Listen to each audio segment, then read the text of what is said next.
Hey there, guys. I'm Bobby. This is Steffi Steph. We are Between Two Teeth. Steffi Steph, what are we talking about today?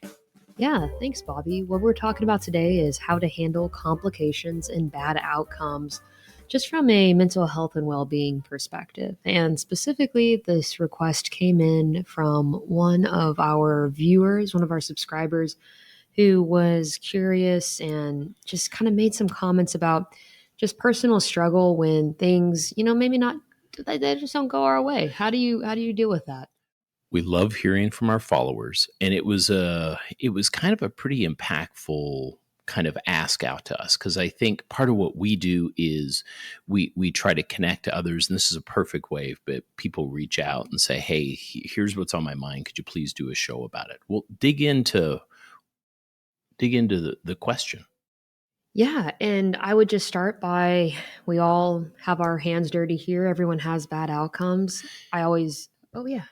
Well, specifically, what are we talking about? This was a doctor that was talking about just kind of having negative outcomes, having bad outcomes with a patient, whether that's a mistake, whether that's just where things just didn't go as planned. Right. So, Okay. kind of what I'm talking about is whenever the first thing I always start with is everybody has bad outcomes and we've all had our hands dirty here.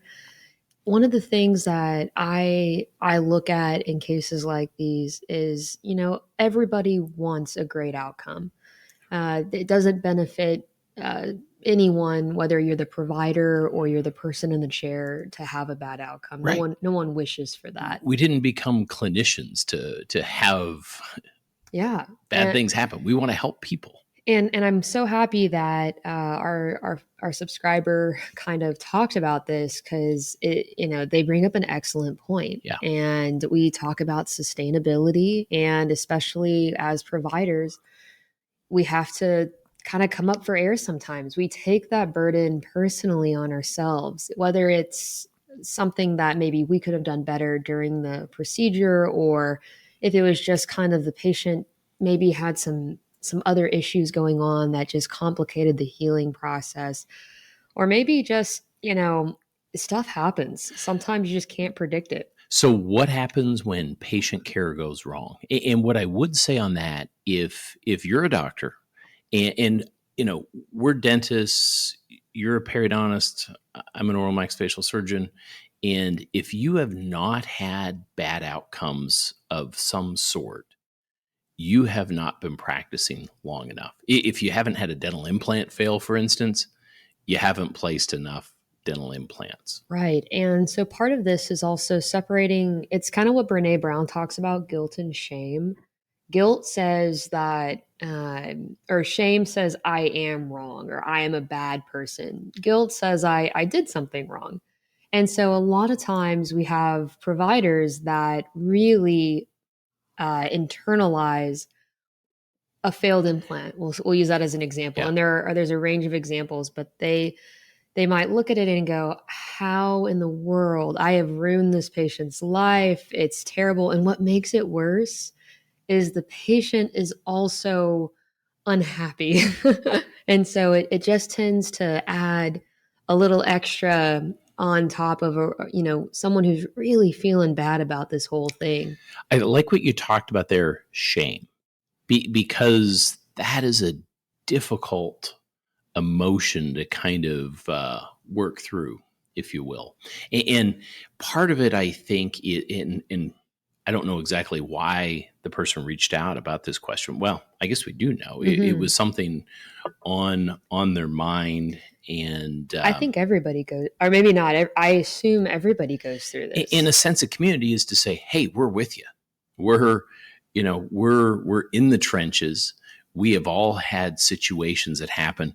I remember very early in practice, I had a patient that was not a teenager, removing wisdom teeth. They were like late 30s where you can have challenges. Anyways, things weren't going well. Kept seeing the patient back week after week. I thought they were just clenching. Anyways, long story short, she ended up having a postoperative infection. It wasn't in the mandible, it was in the maxilla. Kind of a crazy, weird, strange situation. Had to take her to the hospital. She had to get admitted to the hospital. Had to take her to the operating room to incise and drain this thing. The The patient was under a lot of stress preoperatively. This didn't help with the stress. I figured she was clenching. That's why she couldn't open her mouth real big. Anyway, she was a malpractice attorney, and we had a successful outcome where she recovered after being in the hospital. There was no malpractice, no state board issues associated with it. Part of it was communication. Part of it was me saying, oh my gosh, this is unusual what's happened here. And my objective is to get you cared for. Yeah, that's a great example. And where my mind kind of goes with, as I just kind of play off that, is it's sometimes the psychology of people that go to dental school or med school. They tend to be not perfect, but in high school they make great grades. In college they do well, maybe. And perfectionists. And right. Yeah. And so when they get out or they get into residency or they start practicing, it could be the first time that something just didn't go their way. It was out of their control. And that's a struggle. That's a milestone in our development, is trying to figure out where do we attach there? Do we really take these things to heart? Because it can definitely, here I'm just reading some of the quotes that have come in on this. Some of the quotes are, I personally struggle with this. Another, sometimes a negative outcome makes me feel physically ill. Mm. Another one came through was, a bad outcome, if I have one, my mind will not leave it alone for weeks. Can I pause you there for a second? The physically ill resonates with me because I've had patients that things are not going as well as I would like it to go, and you get worried about them. You're like, and so for me, it means I'm frequently bringing them in the office. Maybe it's the next day, maybe it's in 2 days. Things are not going as planned, and over a weekend, I really will feel ill. Yeah, because of that. So yeah, I hear what you're saying. That's there. One of the you can feel ill if you are stressed out. Yeah. What was the second quote that you said there? The mind won't leave it alone. Oh, yeah. And then this is another one that came through. I'm terrible at that. My mind won't shift off that. Yeah. And another quote is, a bad outcome makes me feel fearful of doing subsequent procedures. I get that. You touch the hot stove, you're like, oh, that stove was hot. Yeah. I mean, for me, I had a patient that there was a little bit more bleeding than I was expecting on this case. And I'm being a little bit more general on this case, but yeah, the next time I I did the same procedure, I was a little bit more gun shy. And part of it's just when you're doing something and you tend to have that, just unideal outcome, something that you just really weren't expecting. Bleeding's a big issue. Yeah. And we're not talking about a little bleeding. for both of us as surgeons, you think you're used to seeing a certain amount of bleeding, and then you see something substantially more, and it gets your heart rate up and all sorts of things. I know I've had my staff come and get you in. You helped me with a case where there was a pretty good amount of bleeding. It was nice to have a second surgeon there at just helping with things. And part of it too is, when things aren't going great, it's nice to have another set of hands, another set of eyes, another mind there as well. So that's one of the blessings when you have people around you that you can talk to. And I guess that's part of it. Yeah. And also I think sometimes you can, if you are a people pleaser mentality, of course you're like, what are they going to think? Right. How do I even, because the patient oftentimes is not awake during these procedures. And there's the patient in question where you helped me, I think he was awake during all of that, which made it even more interesting. Yeah. And a lot of, and that they can be awake for sure. And a lot of times they're not. So there's a trust factor there. And then you feel like you violated their trust and you weren't doing anything wrong. There's just a bad outcome there. So let's talk about that because, and this is, one, I'm dying to tell my joke that's not real funny. What joke do you have? My joke that I love to tell, and it's not funny, is all bleeding stops eventually. More of a statement than a joke. I never tell that joke whilst bleeding is actively happening. But anyways, that's if we only had a laugh thing on the Yeah, I think we thing. can fit that But one in. let me ask you this question. Well, let me back it up a touch. I'm going to make a statement. I think it's easier in some ways because you were talking about trust and patient trust. There's certain nuances that I'm going to face as someone who's been in practice for a while versus a newer practitioner. And I think the person in question who asked this initial question was a newer doctor. And what are the nuances there? From a newer doctor's standpoint, I'm gonna answer that by reading another quote here, and it goes, "In my most dramatic state, I question myself: should I even be in this field? Should I even be a provider, a surgeon?" That's a tough. I get that. That's tough. Totally get it. And it doesn't mean you weren't meant to be a surgeon, first of all. I was working at a Texas Mission of Mercy, and there was a dental student there who really struggled with extractions, not being capable. She could, I thought you were talking about me for a second, that I was struggling with extractions. You have helped me out at a Texas Mission of Mercy. Oh, yeah. I've said, no mas. Yeah. And so this dental student, I told her, I said, man, it doesn't, just because you don't, she had an issue with how it made her feel taking a tooth out of somebody's mouth. And she felt bad for the patient. She just felt bad about the whole thing. And she goes, I don't even know if I should even be a dentist. And I go, look, I said, you are great at what you're doing. And I said, just because you have a kind of you're questioning a little bit how you feel about this doesn't mean you're not cut out for it. And don't kind of lose faith so quickly there. So that leads me into saying we need each other. We need the support. And oftentimes you get, dentistry is an isolated profession. Yeah. And just because you struggle, I mean, you didn't like the sight of, blood at first, right? Yeah, I literally almost passed out before. But on your point, I want to mention that point that you just spoke of the dental student. You helped her out at a charity event here we do in Texas Mission of Mercy. What I loved about that is you showed me the comment that she sent you. Yeah. And I think we're going to try to post that on some of our Instagram things. Instagram, B2Teeth. I was going to say .com, but it's just B2Teeth.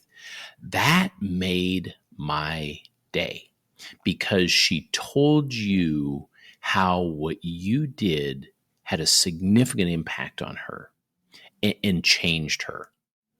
And it made me feel good, you getting that message, just because it says a lot about her that she'd communicate that, she'd take in the mentor relationship.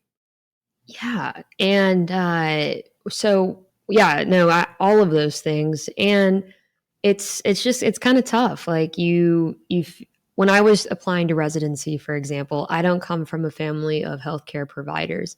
And one of the things my mom asked me, she goes, are you even good at what you're going into? Like, why would you apply for residency if you're not excellent at it?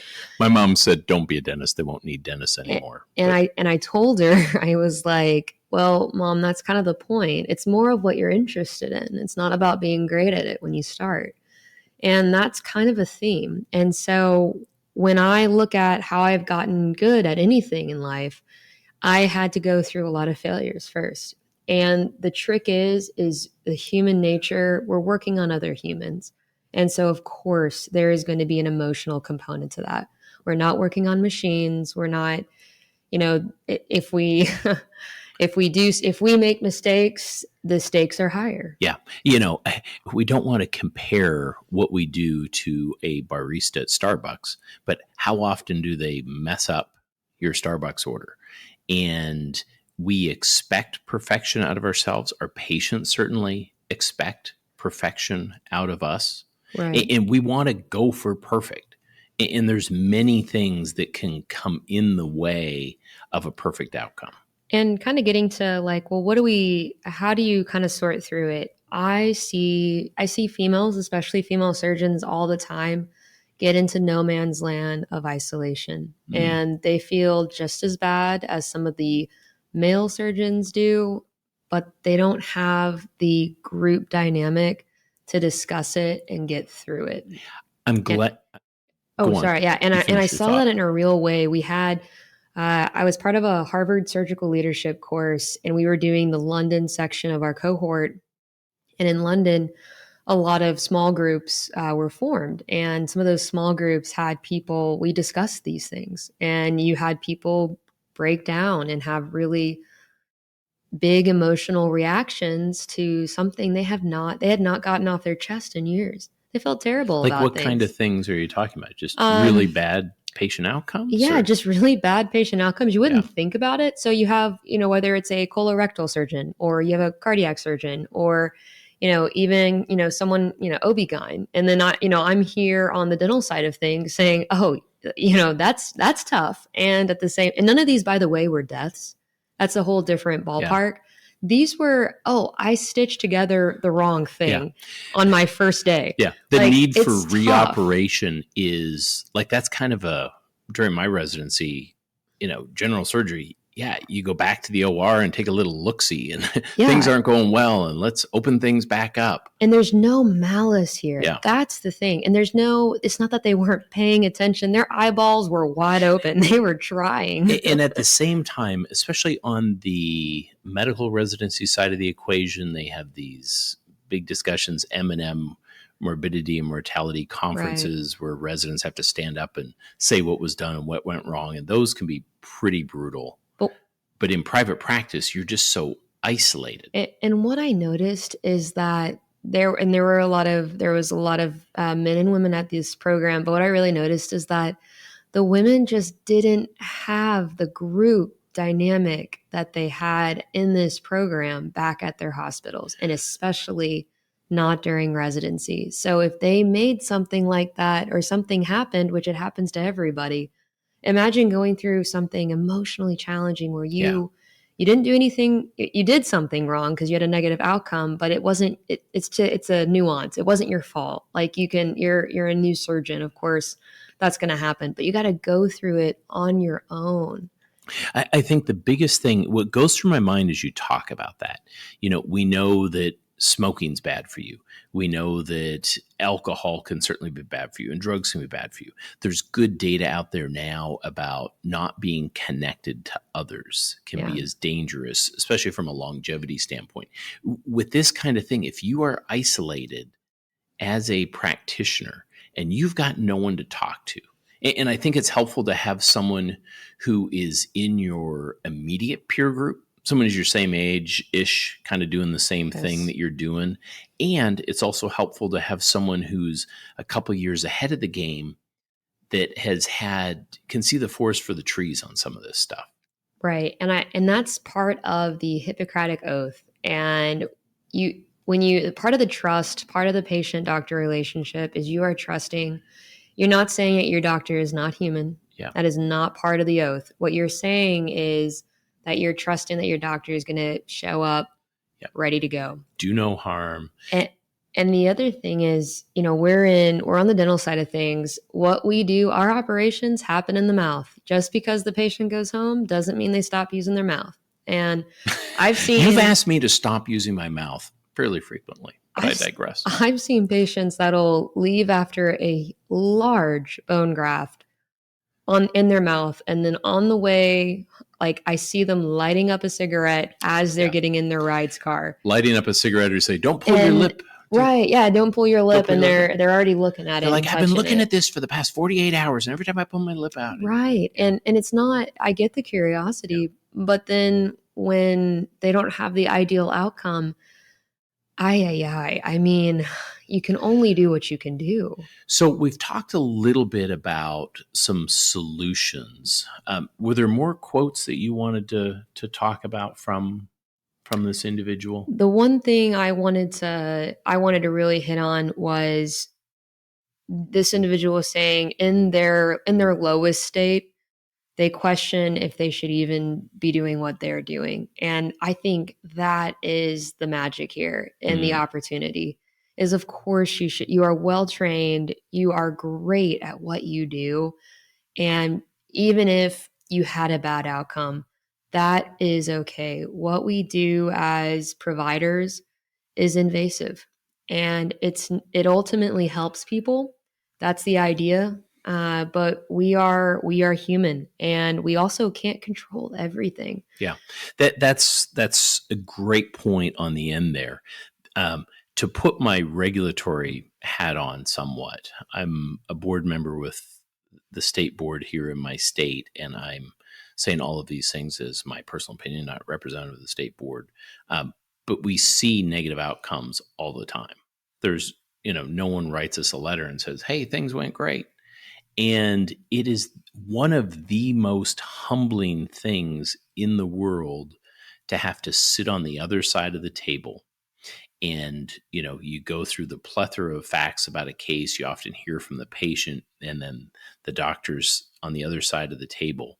And from my perspective, I can fully appreciate, hey, chairs can be switched here and I can be on that other side. But then my obligation is to protect the public.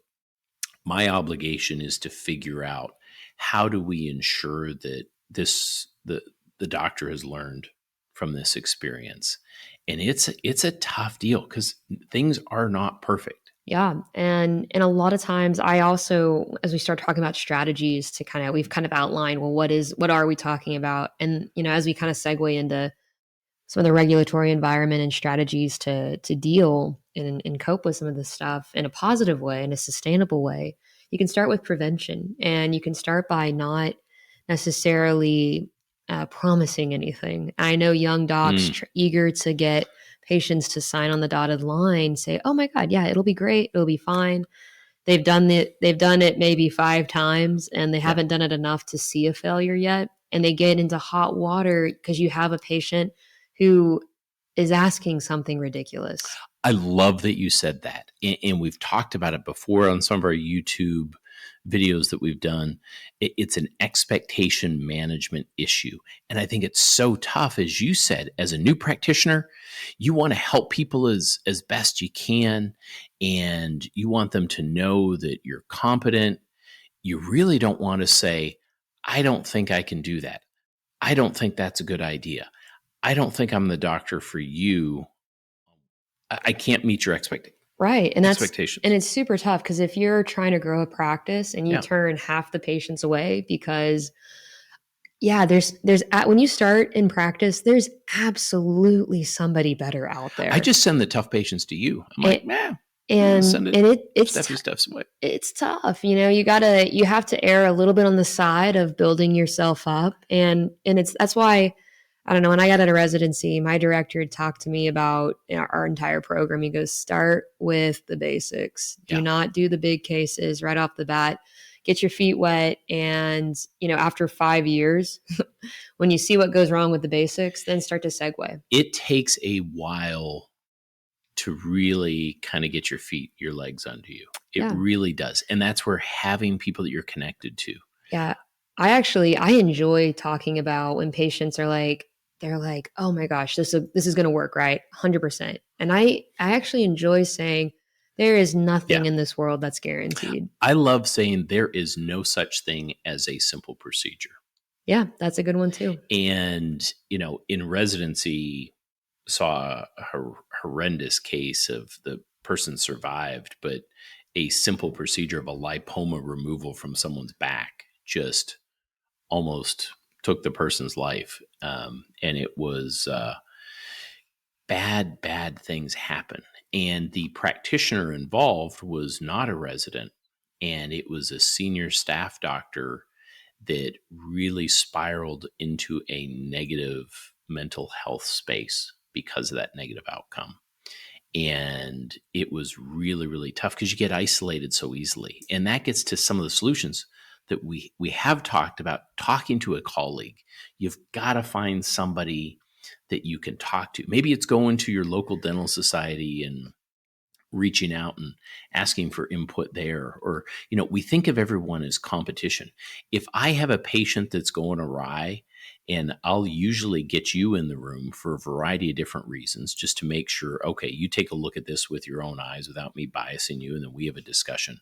But I'm also okay sending it off to another practice. And I'll call the other surgeon and say, this isn't going the way I expect it. I want you to take a look at this. Part of it is patients lose trust in you, but Yeah. part of it is, don't keep digging the hole deeper. Yeah. Knowing when to quit is a good idea. Yeah. And it just really gets back to trying not to promise.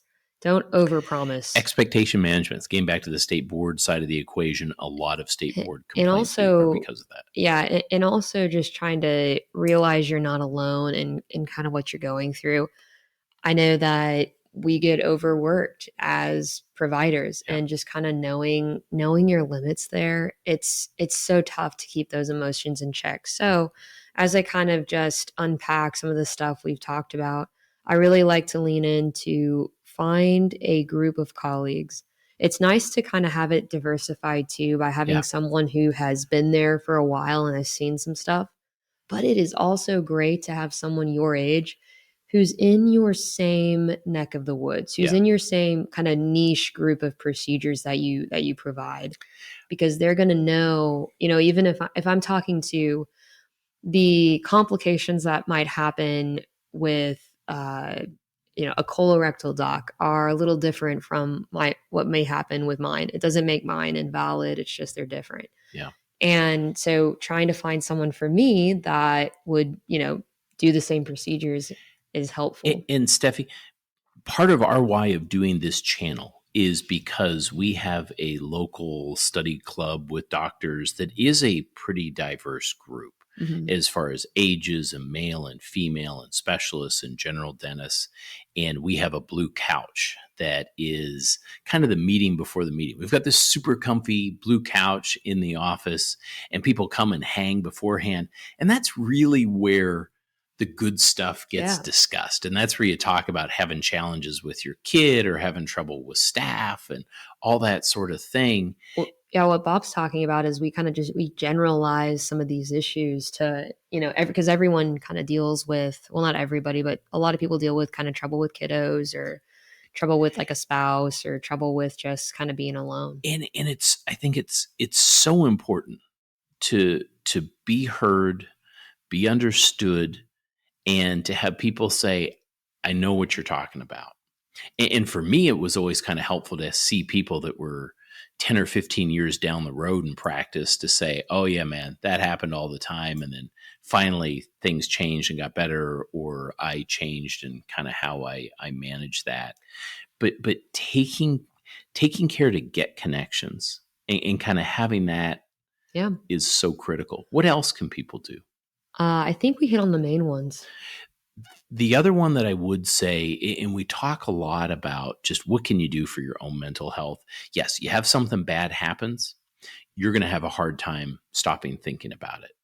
But doing some other things, making sure you're exercising, making sure you're eating well, making sure if you have practices that kind of decrease your stress, like meditation, whether it's yoga, whether it's contemplative prayer, whatever works for you. And this is where it's super helpful to have a bunch of tools in your toolbox before a bad thing happens. Sure. And yeah, just from a female's perspective, learning how to form those bridging networks and also those kind of feeling networks as well. And there's a difference. And so with bridging, it has to do with networking or kind of making connections with other men or women in your field that can lead to other jobs, maybe more patient referrals.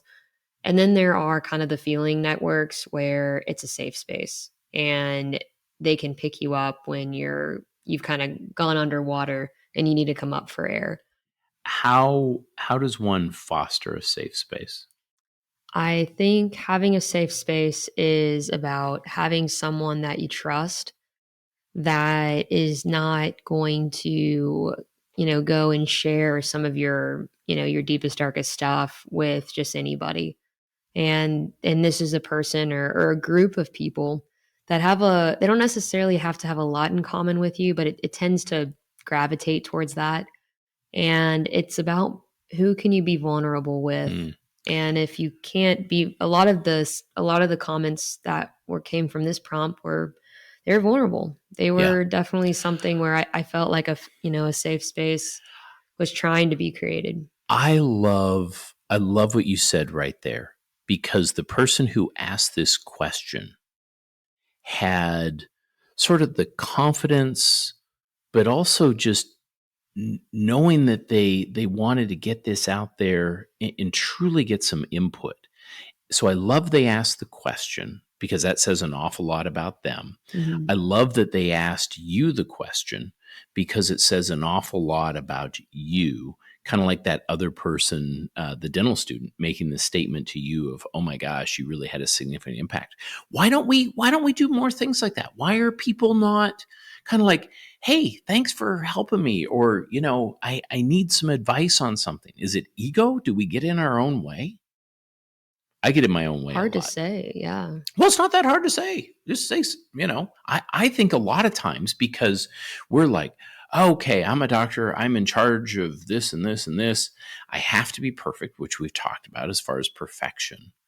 But, I don't know. I kind of Uh, lost my train of thought there. But I feel like I get reach outs from people on stuff, not necessarily exactly like this, but I think this is probably where, I don't know, you maybe create a safe space. no, maybe I don't create a safe space. No, I think you do. But I think it does come from, it's potentially maybe women. This is something where women are better at this. I don't know, where they're better at knowing what emotion does to you when you internalize it, versus trying any way you can, whether that's through journaling, meditation, physical activity, or just talking to someone. I think women might be a little bit better at that than men, who might tend, there's always exceptions to these things, but men who probably tend to compartmentalize. I agree with that. And I think men, as a man, because I'm a man, we hold ourselves back so much that we are not open to things. Now, I look at myself before I did that integrative medicine fellowship, and I know you've done it too. I wouldn't think of myself as someone who would take time to meditate. And I was terrible at it at the start. I had to use the Headspace app to help me out, but it has helped me function so much better than if I didn't do it. It decreases my stress. It is a tool in my toolbox. If I am having trouble getting things out of my mind, it is a helpful thing for me to have. Yeah, and we talk about, we've talked a little bit about reaching across the aisle, and understanding, kind of realizing, as a human, at some point or another, you realize you are predisposed to certain types of personality traits, certain types of emotional capacities, and recognizing, hey, I have a lot of emotions, or hey, I compartmentalize really well. Knowing that you can reach across the aisle, and with tools that you develop throughout life, and when the time comes to compartmentalize something, you can do it. But when the time comes to be vulnerable and express some of those emotions, you also reap the benefits of that. And that kind of goes into that, the duality of networking, whether it's for bonding or whether it's for bridging. And I think there's some data on this through some of the Harvard surgical business courses that I was taking. They had data that men tended to be better at bridging networks, which tended to, showcase their ability to compartmentalize and get down to, okay, well, what are we doing? Let's get past, emotion doesn't even come into that. And women just naturally gravitate towards, well, how does this make you feel? And the tricky part in healthcare is there are pockets of healthcare that just tend to be dominated by men. There are pockets of healthcare that tend to be dominated by women. And it's just figuring out where do you find yourself and how do you relate, and knowing that you can absolutely take advantage of both types of connection. Yes. And what I would say, as far as to wrap it up, if you don't have some tools in your toolbox and bad things happen, then it's pretty easy to fall into isolation, fall into despair, lean on things like alcohol and drugs. And we see that certainly from a state board. We call them non-sustainable coping mechanisms. Yeah.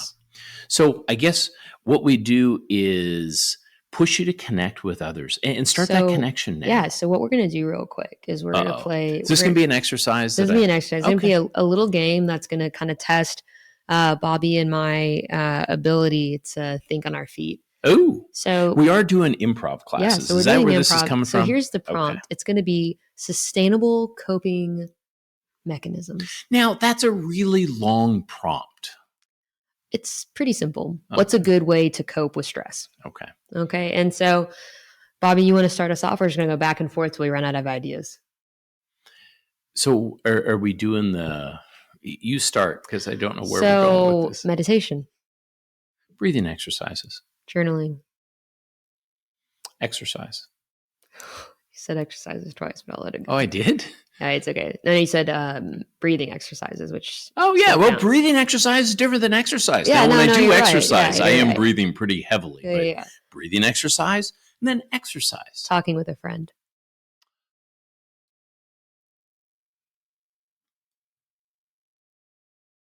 Contemplative prayer.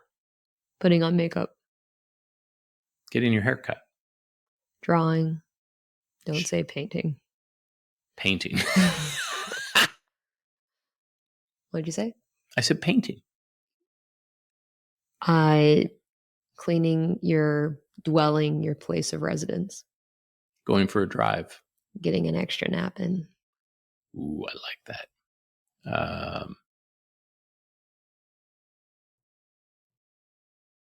I don't know. No, you can't pass it. Okay, I guess I'm done. I'm done. Those are all positive things, and I think our push for our listeners is to start doing some of that stuff before things do get tough, because it will happen. Yeah, life will throw things at you. Human nature will find a way to let some of that stuff kind of come out and eke out. And so set your expectations appropriately. Find a small group. You've got to have people that do what you do. Yeah. That can be there for you. And sometimes that is a challenge to find. Sometimes it's a needle in a haystack. If you're in a department at a hospital and you're the only female there that has, is at your status, find a way to connect with someone at a different hospital or outpatient clinic that does what you do. Yeah. And that's going to be the source of your strength. Because I'm telling you what, I know what it's like to be in a male-dominated residency program and be left out. Yeah. And it's super tough. Well, listen, guys, thank you for listening to us, to our subscriber, follower. Thank you for the question. We love questions, and it was a great idea. And as soon as we saw it, we're like, oh, we've got to do something on this. So if you like what we're talking about, please hit the subscribe. Thanks, y'all.